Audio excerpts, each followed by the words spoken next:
आज हम बात करने वाले हैं think like a monk by Jay Shetty book के बारे में। हर इंसान अपनी जिंदगी में कहीं ना कहीं इस उलझन में फंस जाता है कि वो कौन है।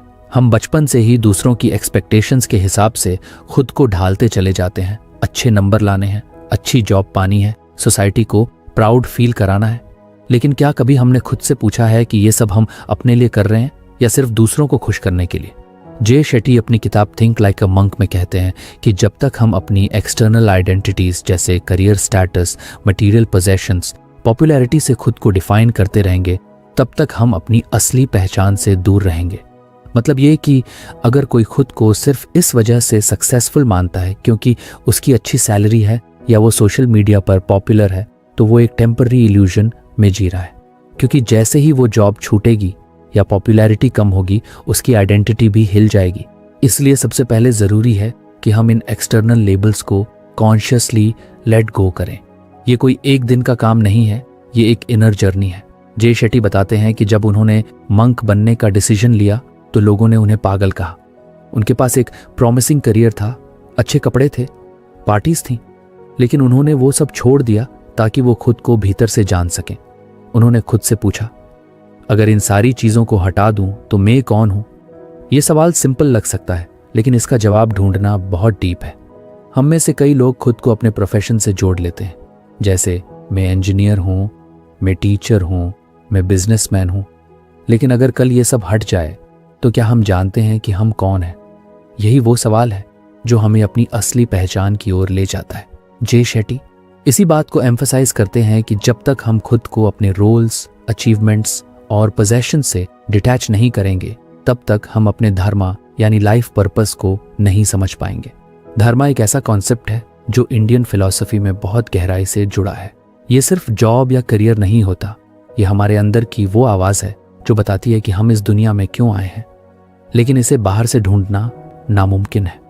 ये अंदर से आता है इंट्रोस्पेक्शन से, साइलेंस में बैठकर खुद से सवाल पूछने से। आज की दुनिया में हर कोई दौड़ में लगा हुआ है, फॉलोअर्स बढ़ाने की, प्रमोशन पाने की, वेल्थ जमा करने की। लेकिन बहुत कम लोग हैं जो रुककर सोचते हैं कि ये सब करने के पीछे उनका मकसद क्या है। क्या ये सच में उन्हें फुलफिलमेंट दे रहा है या बस एक खालीपन भरने की कोशिश है?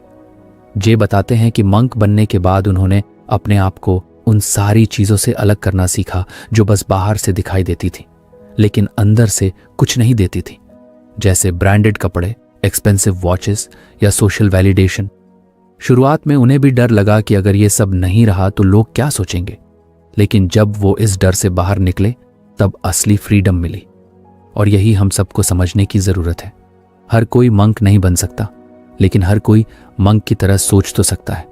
और इसका पहला स्टेप है एक्सटर्नल आइडेंटिटीज़ को छोड़ना।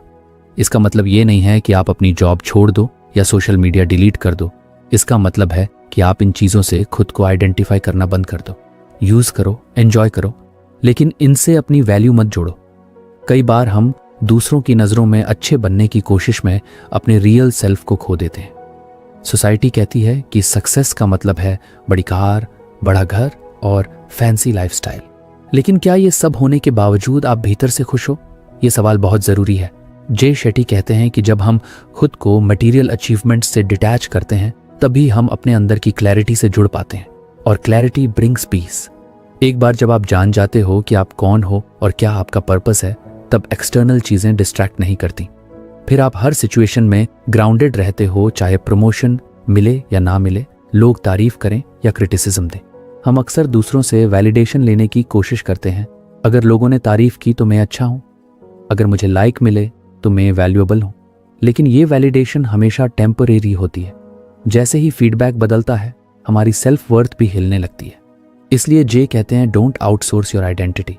अपनी वर्थ को दूसरों की ओपिनियन पर डिपेंड मत करो। सेल्फ अवेयरनेस का पहला स्टेप यही है कि हम ऑब्जर्व करें कि हमारी आइडेंटिटी किन किन चीज़ों से बनी है। क्या मैं खुद को अपने अचीवमेंट से जोड़ता हूँ? क्या मेरी हैप्पीनेस दूसरों की अप्रूवल पर डिपेंड करती है? अगर हाँ, तो हमें फिर से सोचने की ज़रूरत है। जे एक बहुत सिंपल टेक्निक शेयर करते हैं रिफ्लेक्ट करने की। हर दिन 10 मिनट खुद के साथ बैठो, फ़ोन से दूर, लोगों से दूर, और सोचो आज मैंने जो डिसीजंस ली वो मेरे रियल सेल्फ से आए या सोसाइटी की एक्सपेक्टेशन से। जब आप रोज़ ऐसा करने लगते हो तो धीरे धीरे क्लैरिटी आनी शुरू होती है। असल में ये प्रोसेस एक डिटॉक्स जैसा है। जैसे बॉडी को डिटॉक्स करने के लिए हमें अनहेल्थी चीज़ें छोड़नी पड़ती हैं, वैसे ही माइंड को डिटॉक्स करने के लिए हमें अपनी फेक आइडेंटिटीज़ छोड़नी होती हैं। और जैसे जैसे ये लेयर्स हटती जाती हैं, वैसे वैसे हमारा असली सेल्फ सामने आता है, प्योर, क्लियर और पीसफुल। जे बताते हैं कि जब उन्होंने खुद को रीडिफाइन किया तो उन्हें समझ में आया कि पीस स्टेटस से नहीं आती, पोजेशन से नहीं आती, बल्कि अलाइनमेंट से आती है, अलाइनमेंट विद योर पर्पस। अगर आपको हमारी फ्री समरी अच्छी लगती है तो आप हमारे चैनल को सब्सक्राइब कर सकते हैं, हमारी मेंबरशिप खरीद सकते हैं या हमें यूपीआई के थ्रू सपोर्ट कर सकते हैं। अब समरी पर वापस चलते हैं। और जब एक बार आप अपने धर्म को पहचान लेते हो तब हर दिन मीनिंगफुल बन जाता है। कई बार हम सोचते हैं कि अगर हमने सब कुछ छोड़ दिया तो क्या हम पीछे रह जाएंगे, लेकिन सच्चाई ये है कि जब आप अपने असली सेल्फ को पा लेते हो तब आप सबसे आगे होते हो, क्योंकि फिर आपके डिसीजंस ऑथेंटिक होते हैं, आपकी एनर्जी रियल होती है और आपकी प्रेजेंस पावरफुल होती है। इस जर्नी में अकेलापन भी आ सकता है, क्योंकि जब आप भीड़ से अलग चलने लगते हो तो लोग सवाल करते हैं, लेकिन जे कहते हैं कि यह डिस्कम्फर्ट टेम्पररी है। जब आप अपने ट्रू सेल्फ से जुड़ जाते हो तब उस कनेक्शन की स्ट्रेंथ हर एक्सटर्नल नॉइज से बड़ी हो जाती है। तो आज से ही शुरुआत करो अपनी आइडेंटिटी को फिर से देखने की। क्या मैं सच में वो हूं जो मैं दिखाता हूं, या मैंने किसी और की एक्सपेक्टेशंस को अपना ट्रूथ बना लिया है? ये सवाल आपको डिस्कम्फर्ट दे सकते हैं, लेकिन यही डिस्कम्फर्ट आपको ग्रोथ की तरफ ले जाएगा। जे की ये बात याद रखो, you don't find yourself by adding more, you find yourself by letting go. जितना ज्यादा आप फेक लेयर्स हटाओगे उतना ही ज्यादा आप अपने रियल सेल्फ को महसूस कर पाओगे। असल फ्रीडम वहीं से शुरू होती है जहां हम एक्सटर्नल आइडेंटिटीज को छोड़ते हैं और अपने अंदर की आवाज को सुनना शुरू करते हैं। तभी हम एक ऐसी जिंदगी बना सकते हैं जो ना सिर्फ दिखने में अच्छी हो बल्कि जीने में भी सुकून दे। तो क्या आप तैयार हो खुद को फिर से जानने के लिए? लेट गो करो उन लेबल्स को जो दूसरों ने दिए हैं और पकड़ो उस सच को जो तुम्हारे अंदर पहले से मौजूद है। वही तुम्हारा रियल आइडेंटिटी है और वही तुम्हारा धर्म। हम सबकी जिंदगी में कभी ना कभी नेगेटिविटी अपना असर दिखाती है, चाहे वो डर हो, गुस्सा हो, दूसरों को जज करना हो या खुद को नीचा समझना हो। पर जे शेट्टी अपनी किताब थिंक लाइक अ मंक में बताते हैं कि नेगेटिविटी कोई जन्मजात चीज नहीं है, ये एक लर्न्ड बिहेवियर है। मतलब हम इसे पैदा नहीं करते, हम इसे ऑब्जर्व करके, सुनकर और बार बार प्रैक्टिस करके सीखते हैं।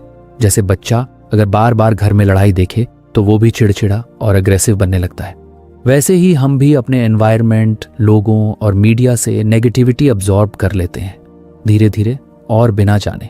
जे कहते हैं कि अगर नेगेटिविटी सीखी जा सकती है तो उसे हटाया भी जा सकता है माइंड को रीट्रेन करके। इसका सबसे पहला तरीका है अवेयरनेस लाना।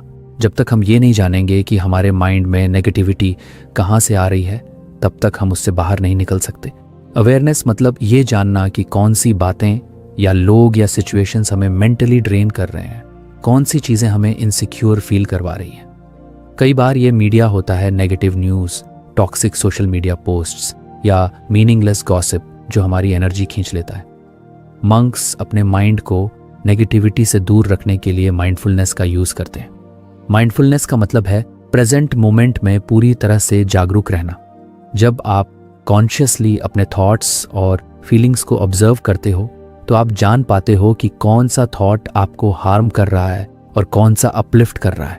ये एक स्किल है जो प्रैक्टिस से आती है और मंक्स इसी स्किल को डेली मेडिटेशन से स्ट्रेंथन करते हैं।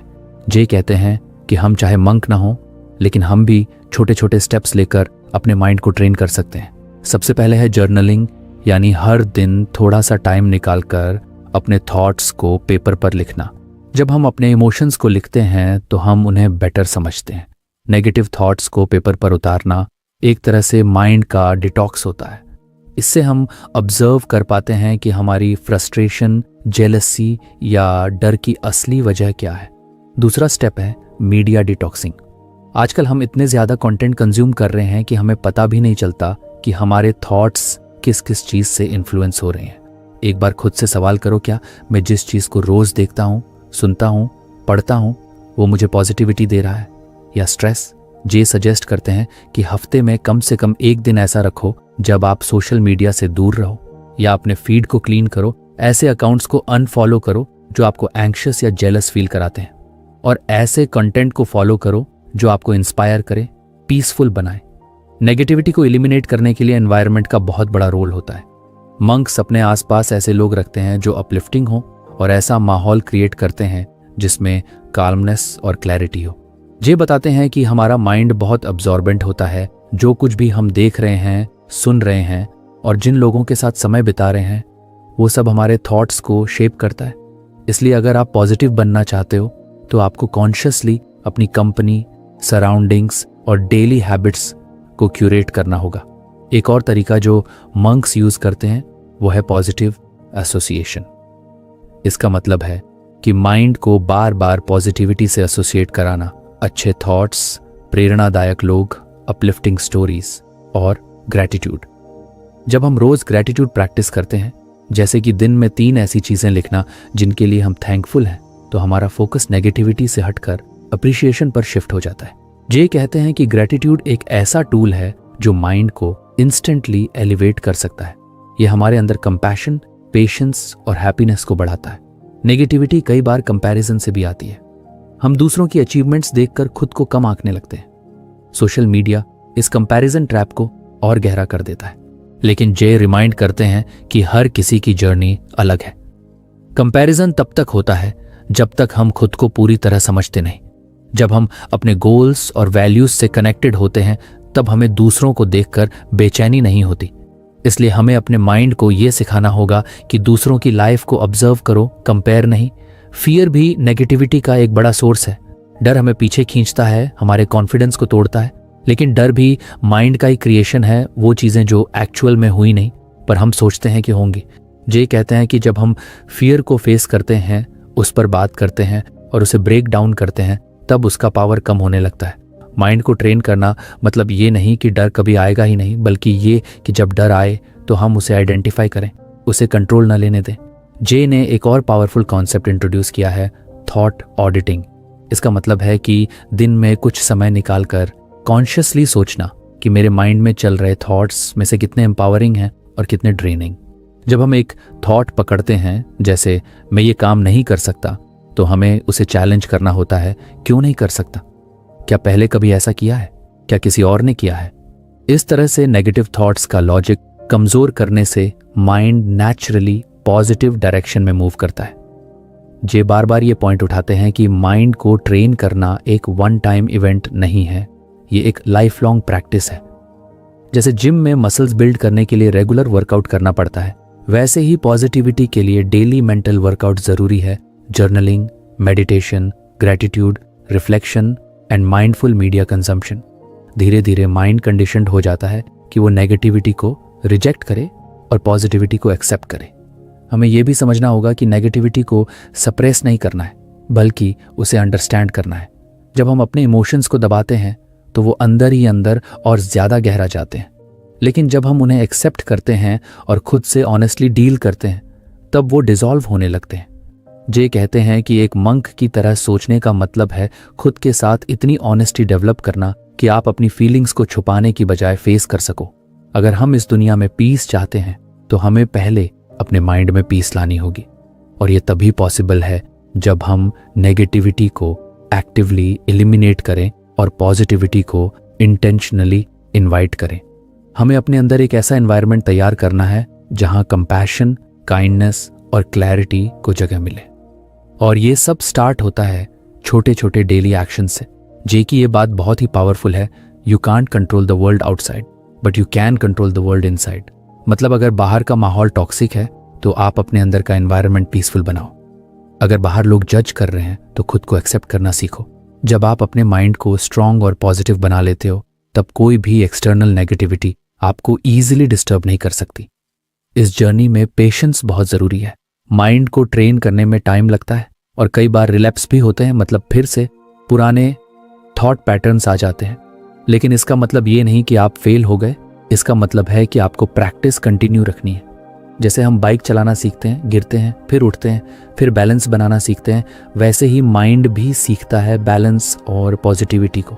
तो अगर आप सच में अपनी लाइफ में पीस, क्लैरिटी और हैप्पीनेस चाहते हो, तो अपने माइंड को नेगेटिविटी से फ्री करना सीखो, खुद से एक कमिटमेंट करो कि मैं हर दिन अपने थॉट्स की रिस्पॉन्सिबिलिटी लूँगा। मैं कॉन्शियसली चूज़ करूँगा कि मुझे क्या कंज्यूम करना है, किसके साथ टाइम बिताना है और कैसे सिचुएशंस को हैंडल करना है। नेगेटिविटी कोई वायरस नहीं है जो बाहर से आया है, ये एक पैटर्न है जो अंदर डेवलप हुआ है। और जैसे ही आप इस पैटर्न को पहचान लेते हो और इसे रिप्रोग्राम करने लगते हो, वैसे ही एक नई रियलिटी बननी शुरू हो जाती है, एक ऐसी रियलिटी जिसमें पॉजिटिविटी डिफ़ॉल्ट मोड बन जाता है। तो चलो आज से ही उस प्रोसेस की शुरुआत करो। जर्नलिंग से शुरू करो, अपने फ़ोन की क्लीनिंग करो, मेडिटेशन को प्रैक्टिस करो और सबसे ज़रूरी अपने माइंड की हर थॉट को बिना जजमेंट के ऑब्जर्व करना सीखो।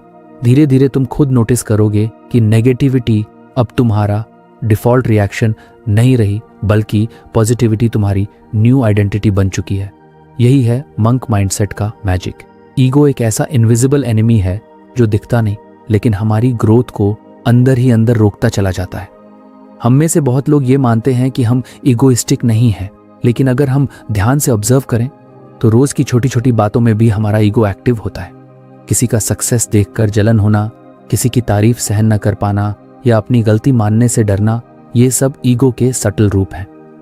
जे शेट्टी अपनी किताब थिंक लाइक अ मंक में बताते हैं कि ईगो ही वो ब्लॉकेज है जो हमें हमारे बेस्ट वर्जन तक पहुंचने से रोकता है।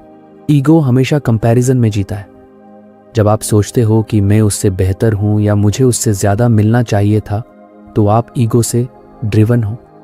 ईगो चाहता है कि लोग आपको नोटिस करें, आपको अप्रिशिएट करें और आपको स्पेशल समझें। और जब ऐसा नहीं होता तो वो हर्ट होता है, फ्रस्ट्रेटेड होता है और अंदर ही अंदर आपको एंग्शियस बना देता है। ईगो का काम ही है एक ऐसा इल्यूजन क्रिएट करना जिसमें हम खुद को दूसरों से सुपीरियर या इन्फीरियर महसूस करें। जे बताते हैं कि मंक्स ईगो को डिसॉल्व करने के लिए 3 चीज़ों का अभ्यास करते हैं: ह्यूमिलिटी, ग्रैटिट्यूड और सर्विस। सबसे पहले बात करते हैं ह्यूमिलिटी की। ह्यूमिलिटी का मतलब ये नहीं कि आप खुद को कम समझो, बल्कि ये कि आप खुद को ज़रूरत से ज़्यादा बढ़ा ना समझो। मंक माइंडसेट में ह्यूमिलिटी का मतलब होता है ये एक्सेप्ट करना कि हम सब एक लर्निंग फेज में हैं और किसी को भी सब कुछ नहीं आता। जब आप किसी की एडवाइस को ओपन माइंड से सुनते हो, जब आप अपनी गलती को मान लेते हो और जब आप दूसरों से कुछ सीखने के लिए रेडी रहते हो, तब आप ईगो से बाहर निकलने लगते हो। कई बार ईगो हमें ये सोचने पर मजबूर करता है कि हम सबसे सही हैं और दूसरों को गलत प्रूव करना जरूरी है। लेकिन जे कहते हैं कि असली ताकत तब दिखती है जब आप साइलेंट रहकर भी सही बने रहते हो, जब आप रिएक्शन देने की बजाय रिफ्लेक्शन करते हो। मंक बनना मतलब ये नहीं कि आप सब कुछ छोड़ दो, बल्कि ये कि आप अपने अंदर के ईगो को छोड़ सको, वो वॉइस जो बार बार आपको खुद को ऊंचा दिखाने की कोशिश में डालती है। ग्रेटिट्यूड ईगो को धीरे धीरे मेल्ट कर देता है। जब हम थैंकफुल होते हैं उन चीज़ों के लिए जो हमारे पास हैं, उन लोगों के लिए जो हमें सपोर्ट करते हैं, तब हमारा फोकस एप्रिशिएशन पर शिफ्ट होता है, एंटाइटलमेंट पर नहीं। ईगो हमेशा चाहता है कि मुझे और मिले और जल्दी मिले, लेकिन ग्रेटिट्यूड सिखाता है कि जो है वही बहुत है।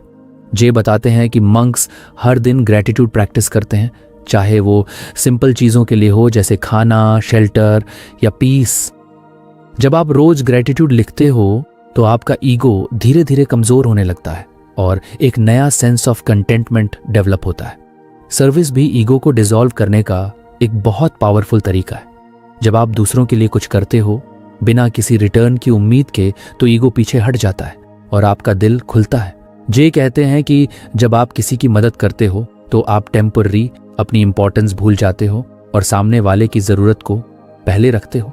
यही एक्ट ऑफ सर्विस आपको ग्राउंडेड बनाता है। मंक माइंडसेट सिखाता है कि असली ग्रेटनेस दूसरों को अपलिफ्ट करने में है, न कि खुद को प्रूव करने में। ईगो कंट्रोल में भी जीता है। वो चाहता है कि सब कुछ हमारे हिसाब से चले, लोग हमें पसंद करें और सिचुएशंस पर हमारा कंट्रोल बना रहे। लेकिन जिंदगी कंट्रोल में नहीं चलती। जब कोई प्लान काम नहीं करता या जब लोग हमारी एक्सपेक्टेशंस पर खरे नहीं उतरते, तो ईगो हर्ट हो जाता है। तब हम डिफेंसिव हो जाते हैं, ब्लेम करने लगते हैं या खुद को विक्टिम समझने लगते हैं। जे बताते हैं कि जब आप ईगो को लूसन करते हो, तब आप फ्लेक्सिबिलिटी और एक्सेप्टेंस डेवलप करते हो। तब आप जिंदगी को फ्लो में जीते हो, ना कि फाइट में। ईगो एक इल्यूजन है जो हमें अलगाव में रखता है। मैं सबसे अलग हूं, मुझे कोई नहीं समझता, मुझे सबसे आगे रहना है। लेकिन मंक माइंडसेट यूनिटी में बिलीव करता है। हम सब कनेक्टेड हैं, हम सब एक ही जर्नी पर हैं।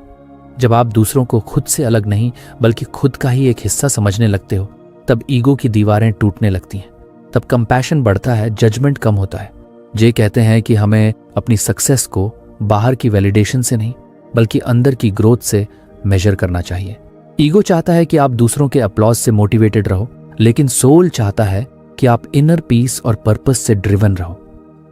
जब आप हर दिन खुद से पूछते हो, क्या मैंने आज कुछ ऐसा किया जो मुझे बेटर इंसान बना रहा है, तो आप ईगो से हटकर ग्रोथ की डायरेक्शन में मूव करने लगते हो। ईगो अक्सर हमारी रिलेशनशिप्स भी खराब करता है। जब हम दूसरों की बात नहीं सुनते, जब हम अपनी ही बात को ऊपर रखते हैं, या जब हम दूसरों की सक्सेस से इनसिक्योर हो जाते हैं, तो ये ईगो की ही चाल होती है। लेकिन जब आप ओपन माइंड से बातचीत करते हो, जब आप जेन्युइनली किसी की खुशी में खुश होते हो, तब रिलेशनशिप्स गहरी और सच्ची बनती है।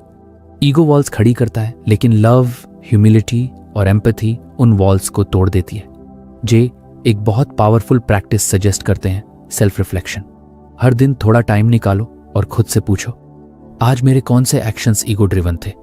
क्या मैंने किसी की बात सिर्फ इसलिए रिजेक्ट की क्योंकि वो मेरे हिसाब से नहीं थी? क्या मैंने कोई बात सिर्फ इसलिए कही ताकि लोग मेरी तारीफ करें? जब आप ऑनेस्टली आंसर देते हो तो ईगो धीरे धीरे पिघलने लगता है। एक मंक की तरह सोचना मतलब ये नहीं कि ईगो कभी नहीं आएगा, बल्कि ये है कि जब ईगो आए तो आप उसे पहचान सको और उसे कंट्रोल करने दो, खुद को नहीं। ये प्रैक्टिस एक दिन में नहीं आती, लेकिन जैसे जैसे अवेयरनेस बढ़ती है वैसे वैसे ईगो की पकड़ कमजोर पड़ने लगती है। आप ज्यादा शांत हो जाते हो, ज्यादा रिसेप्टिव हो जाते हो और ग्रोथ के लिए ओपन हो जाते हो।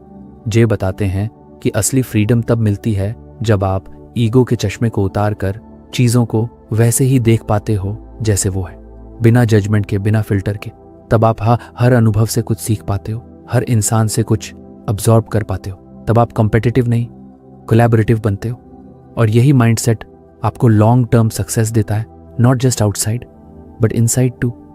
तो अगर आप अपनी जिंदगी में ग्रोथ चाहते हो तो सबसे पहले अपने ईगो को पहचानो। ईगो आपको दिखाएगा कि आप सही हो, पर ग्रोथ आपको सिखाएगी कि कैसे बेटर बनो। ईगो आपको दूसरों से अलग बनाएगा, पर ग्रोथ आपको दूसरों से कनेक्ट कराएगी। ईगो आपको ऊपर दिखाएगा, पर अंदर से हॉलो छोड़ देगा। लेकिन ह्यूमिलिटी, ग्रैटिट्यूड और सर्विस आपको ग्राउंडेड रखेगी, फुलफिल्ड रखेगी। आज से ये प्रैक्टिस शुरू करो। ग्रैटिट्यूड लिखो, दूसरों की मदद करो और खुद से ये पूछो कि क्या मैं ईगो से बोल रहा हूं या सोल से? क्या मैं ग्रोथ के लिए ओपन हूं या सिर्फ खुद को सही साबित करने में लगा हूं? यही सवाल तुम्हारी सोच को बदल देंगे। जे की एक बात याद रखो, the more you try to prove yourself to others, the more you lose yourself. इसलिए खुद को साबित मत करो, खुद को समझो। ईगो को फ्रेंड मत बनाओ, उसे टीचर बनाओ जो तुम्हें बताए कि अभी तुम कहां स्टक हो और कहां ग्रो कर सकते हो। असली ग्रोथ तब शुरू होती है जब ईगो चुप होता है और सोल बोलने लगता है। और जब सोल बोलता है तो जिंदगी में नॉइज कम और क्लैरिटी ज्यादा हो जाती है। यही है मंक माइंडसेट की असली पहचान। हर इंसान चाहता है कि उसकी जिंदगी बेहतर हो, उसमें पीस हो, क्लैरिटी हो और वो अपने गोल्स को अचीव कर सके। लेकिन अक्सर हम सोचते हैं कि ये सब एक मैजिक की तरह अचानक से हो जाएगा। जे शेट्टी अपनी किताब थिंक लाइक अ मंक में बताते हैं कि कोई भी ट्रांसफॉर्मेशन अचानक नहीं होता, वो छोटी छोटी डेली हैबिट्स और रूटीन से बनता है। मंक बनने का मतलब सिर्फ कपड़े बदलना नहीं होता, बल्कि वो डेली डिसिप्लिन अपनाना होता है जो माइंड, बॉडी और सोल को सिंक में लाए। जे कहते हैं कि हमारी आइडेंटिटी हमारे हैबिट्स से बनती है। अगर कोई सुबह उठते ही फोन स्क्रॉल करता है, देर तक सोता है, बिना सोचे कुछ भी खा लेता है, तो धीरे धीरे उसका माइंड स्कैटर्ड, बॉडी डल और सोल डिस्कनेक्टेड हो जाता है। वहीं अगर कोई इंसान सुबह जल्दी उठता है, थोड़ा ध्यान करता है, खुद से बात करता है और डे को प्लान करता है, तो उसका माइंडसेट फोकस्ड और जिंदगी इंटेंशनल हो जाती है। इसीलिए मंक्स अपनी लाइफ को डेली रूटीन से स्ट्रक्चर करते हैं ताकि वो हर पल को कॉन्शियस जिए।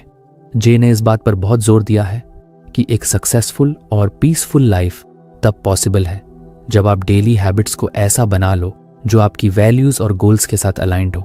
ये रूटीन्स आपको एक सेंस ऑफ डायरेक्शन देती हैं और सबसे बड़ी बात, रोज के छोटे चॉइसेस ही मिलकर एक बड़ी लाइफ बनाते हैं। इसलिए अगर आप लाइफ को बदलना चाहते हो तो अपनी डेली रूटीन से शुरुआत करो।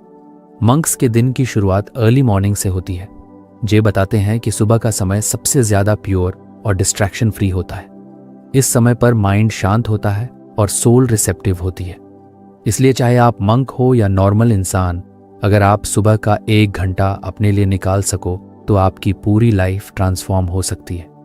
इसे जे ने time before the world wakes up कहा है, यानी जब दुनिया की नॉइज शुरू नहीं हुई होती तब आप अपने अंदर की आवाज से जुड़ सकते हो। सुबह उठने के बाद सबसे जरूरी है कि आप किसी स्क्रीन को ना देखें। फोन उठाते ही न्यूज, मैसेजेस या सोशल मीडिया में घुस जाना माइंड को रिएक्टिव बना देता है। मंक माइंडसेट कहता है कि दिन की शुरुआत एक इंटेंशनल पॉज से होनी चाहिए। जे रिकमेंड करते हैं कि सुबह उठते ही कुछ मिनट के लिए डीप ब्रीदिंग करो, ग्रैटिट्यूड महसूस करो और एक शांत मोमेंट में बैठो। इससे माइंड क्लियर होता है और एनर्जी सेटल होती है। इसके बाद मेडिटेशन और रिफ्लेक्शन का टाइम होता है। मेडिटेशन कोई रिलीजियस एक्टिविटी नहीं है, ये बस माइंड को ऑब्जर्व करने की प्रैक्टिस है। जे कहते हैं कि जब आप दिन की शुरुआत 10 से 15 मिनट की मेडिटेशन से करते हो तो आप अपने थॉट्स को बेटर मैनेज कर पाते हो। आपको पता चलता है कि आज आपका माइंड कैसा फील कर रहा है, एंग्शियस, काम, डिस्ट्रैक्टेड या फोकस्ड। ये अवेयरनेस आपको दिन भर माइंडफुल रहने में मदद करती है। रिफ्लेक्शन भी मंक्स की रूटीन का एक जरूरी हिस्सा है। इसका मतलब है खुद से सवाल करना, मैं कौन हूं, मेरा आज का इंटेंशन क्या है, क्या मैं जो कर रहा हूं वो मेरे पर्पस से जुड़ा है। ये सवाल आपको ऑटो पायलट मोड से बाहर निकालते हैं और आपकी लाइफ को मीनिंग और डायरेक्शन देते हैं। जे बताते हैं कि जब आप रोज थोड़े वक्त के लिए खुद के साथ बैठते हो तो आपको क्लैरिटी मिलती है कि आप क्या बदलना चाहते हो और किस तरफ बढ़ना है। जे एक बहुत सिंपल और प्रैक्टिकल स्ट्रक्चर बताते हैं जिसे आप अपने रूटीन में यूज कर सकते हो। मॉर्निंग रूटीन को 3 हिस्सों में डिवाइड करो, स्टिलनेस, मूवमेंट और ग्रोथ। स्टिलनेस में मेडिटेशन या प्रेयर आती है, मूवमेंट में लाइट स्ट्रेचिंग या योगा और ग्रोथ में रीडिंग या जर्नलिंग। अगर आप हर दिन इन 3 एलिमेंट्स को अपनी सुबह में जोड़ लो, even if it's just 10 minute each, तो आपका माइंड, बॉडी और सोल तीनों एक्टिवेट हो जाते हैं। रीडिंग भी मंक्स की डेली प्रैक्टिस होती है। जे सजेस्ट करते हैं कि हर दिन कुछ अच्छा पढ़ो, चाहे वो स्पिरिचुअल किताब हो, कोई इंस्पायरिंग बायोग्राफी हो या कोई कॉन्सेप्ट जो आपको ग्रो करने में मदद करे। ये हैबिट आपके थॉट्स को अपलिफ्ट करती है और आपके सोचने का तरीका बदल देती है। एक अच्छे कोट या स्टोरी से भी दिन भर का पर्सपेक्टिव ट्रांसफॉर्म हो सकता है। जर्नलिंग भी एक बहुत पावरफुल टूल है जो मंक्स फॉलो करते हैं। जब आप अपने थॉट्स और फीलिंग्स को पेपर पर लिखते हो तो आप उन्हें बेटर समझते हो और अपनी इमोशंस को प्रोसेस कर पाते हो। जे कहते हैं कि जर्नलिंग आपके अंदर की नॉइज को बाहर लाता है ताकि आप अपने ट्रू वॉइस को सुन सको। इससे सेल्फ अवेयरनेस बढ़ती है और इमोशनल क्लैरिटी आती है। मंक्स सिर्फ सुबह नहीं, पूरे दिन डिसिप्लिन्ड रहते हैं। उनका पूरा दिन ऐसे स्ट्रक्चर्ड होता है कि हर टास्क पर्पसफुली किया जाए। जे कहते हैं कि आपको अपने गोल्स और प्रायोरिटीज के हिसाब से अपना दिन प्लान करना चाहिए। एक टू डू लिस्ट बनाओ, लेकिन उसमें सिर्फ वही चीजें होनी चाहिए जो आपके लार्जर विजन से जुड़ी हों। रैंडम बिजीनेस और पर्पसफुल एक्शन में बहुत फर्क होता है। रूटीन का एक और बड़ा फायदा होता है डिसीजन फैटीग से बचना। जब आप तय कर लेते हो कि कौन सी चीजें डेली करनी है तो आपको हर बार सोचने की जरूरत नहीं पड़ती, जैसे कि आज मेडिटेशन करूं या नहीं। अगर ये आपके रूटीन का हिस्सा है तो आप बस करोगे। इससे आपका मेंटल एनर्जी बचता है और आप जरूरी चीजों पर फोकस कर पाते हो। जे बताते हैं कि मंक्स छोटे छोटे हैबिट्स से एक बड़ी डिसिप्लिन बनाते हैं। वो कहते हैं कि हैबिट सिर्फ काम पूरा करने का तरीका नहीं है, वो सेल्फ रिस्पेक्ट दिखाने का तरीका है। जब आप अपनी डेली प्रैक्टिस को निभाते हो तब आप खुद से ये कहते हो, मैं अपने गोल के लिए कमिटेड हूं। और जब आप खुद से कमिटमेंट रखते हो तो सेल्फ कॉन्फिडेंस अपने आप बढ़ता है। एक बड़ी गलती जो हम करते हैं वो है एकदम से बहुत सारी हैबिट्स अडॉप्ट करना। लेकिन जे एडवाइस करते हैं कि स्टार्ट स्मॉल। एक हैबिट चुनो, जैसे सुबह 10 मिनट मेडिटेट करना या रात को फोन दूर रखकर सोना। उस एक हैबिट को 21 दिनों तक कंसिस्टेंटली प्रैक्टिस करो। जब वो आपकी आइडेंटिटी का हिस्सा बन जाए तभी अगली हैबिट जोड़ो। इस तरह से आप हैबिट स्टैकिंग कर सकते हो बिना ओवरवेल्म्ड हुए। इवनिंग रूटीन भी उतनी ही इंपॉर्टेंट है जितनी मॉर्निंग रूटीन। जे कहते हैं कि दिन खत्म होते होते हमें अपने माइंड को अनवाइंड करना चाहिए। रात को सोने से पहले रिफ्लेक्शन करो, आज क्या अच्छा किया, क्या बेटर हो सकता था। थोड़ी देर ग्रैटिट्यूड प्रैक्टिस करो, स्क्रीन टाइम कम कर दो और कुछ ऐसा करो जो माइंड को रिलैक्स करे, जैसे सॉफ्ट म्यूजिक, रीडिंग या साइलेंस में बैठना। इससे नींद अच्छी आती है और अगला दिन फ्रेश शुरू होता है। जे ने यह भी एक्सप्लेन किया कि रूटीन का मतलब बोरिंग या रिजिड लाइफ नहीं होता। मंक माइंडसेट में रूटीन एक टूल है जिससे आप अपने अंदर की कैओस को मैनेज कर सको। जब आप एक कंसिस्टेंट डेली रिदम बनाते हो तो आपका माइंड ज़्यादा फोकस्ड, स्टेबल और पीसफुल हो जाता है। आप डिस्ट्रैक्शन से बच पाते हो और अपनी एनर्जी उन चीज़ों में लगाते हो जो सच में मैटर करती हैं। डिसिप्लिन के बिना कोई भी मंक नहीं बन सकता और बिना डिसिप्लिन कोई भी इंसान लॉन्ग टर्म में अपने गोल्स को नहीं पा सकता। लेकिन ये डिसिप्लिन सेल्फ इम्पोज्ड होता है, न कि फोर्स्ड। जब आप अपनी वैल्यूज और पर्पस से कनेक्टेड होते हो तब डिसिप्लिन एक बर्डन नहीं बल्कि एक ब्लेसिंग लगता है। फिर रूटीन्स आपको बांधते नहीं बल्कि फ्री करते हैं, क्योंकि आप हर दिन इंटेंशनल चॉइसेस कर रहे होते हो। तो अगर आप अपनी जिंदगी में एक डीप ट्रांसफॉर्मेशन चाहते हो तो आज से ही अपनी डेली रूटीन पर ध्यान देना शुरू करो। क्या आपकी सुबह एमलेस शुरू होती है या क्लैरिटी के साथ? क्या आपका दिन बस बिजी होता है या इंटेंशनल भी? क्या आपकी रात सिर्फ फोन स्क्रॉल करते हुए बीतती है या सेल्फ रिफ्लेक्शन में? जे की एक पावरफुल लाइन है, जब आप अपने दिन को नियंत्रित करना सीखते हैं तो आप अपने जीवन को नियंत्रित करना सीखते हैं। तो अपने दिन को कॉन्शियस डिजाइन करो, अपने हैबिट्स को अपने ड्रीम्स से मैच करो, और जब हर दिन अलाइंड होगा तो जिंदगी खुद ब खुद अलाइंड हो जाएगी। मंक माइंडसेट कोई मिथ नहीं है, वो एक प्रैक्टिस है जो छोटे छोटे डेली स्टेप्स से बनती है। तो चलो आज से एक छोटा स्टेप लो, एक पॉजिटिव हैबिट अडॉप्ट करो और खुद से ये कहो, मैं अपनी आइडेंटिटी को अपने डेली एक्शन से शेप करूंगा। यही माइंडसेट तुम्हें मंक की तरह जीना सिखाएगा, chaos के बीच भी पीस में। हमें अपनी जिंदगी में सच में पीस और पर्पस चाहिए तो हमें अपने एक्शंस को इंटेंशन से जोड़ना होगा। जब हम इंटेंशन के साथ जीते हैं तो हमारे हर कदम में क्लैरिटी होती है और हम अपनी जिंदगी को अपने लॉन्ग टर्म वैल्यूज के हिसाब से शेप कर सकते हैं। एक बात जो हमें समझनी चाहिए वो ये है कि इंटेंशन कोई वेग या एब्स्ट्रैक्ट कॉन्सेप्ट नहीं है, बल्कि ये एक ऐसी कॉन्शियस डिसीजन है जो हम हर दिन लेते हैं कि हम किस दिशा में बढ़ना चाहते हैं। जब हम इंटेंशन के साथ जीते हैं तो हम अपने एक्शंस को इम्पल्सिव नहीं बल्कि थॉटफुल और मीनिंगफुल बनाते हैं। इसका मतलब ये नहीं कि हर चीज़ को बहुत ज़्यादा सोच समझ कर करना होगा, बल्कि ये कि जो भी काम हम करें वो हमारी डीपर वैल्यूज़ और लॉन्ग टर्म गोल्स से अलाइंड होना चाहिए। हमारे दिमाग में अक्सर कई इम्पल्सिस चलते रहते हैं। अब फ़ोन चेक कर लूँ, अब उस व्यक्ति को रिप्लाई कर दूँ, अब ये काम जल्दी से कर लूँ। ये सब स्मॉल इम्पल्सिस होते हैं जो हमें एक भीड़ की तरह भागने पर मजबूर करते हैं, बिना ये सोचे कि ये सब हमारी अल्टीमेट गोल से जुड़ा हुआ है या नहीं। लेकिन अगर हम अपनी जिंदगी में इंटेंशन लाते हैं तो हम अपनी चॉइसेस को कॉन्शियसली देखते हैं और फिर उन पर विचार करते हैं कि क्या ये हमारी लॉन्ग टर्म हैप्पीनेस और ग्रोथ के लिए सही है। तो फ्रेंड्स, ये थी हमारी आज की बुक सारांश। आपको कैसी लगी कमेंट करके ज़रूर बताएं।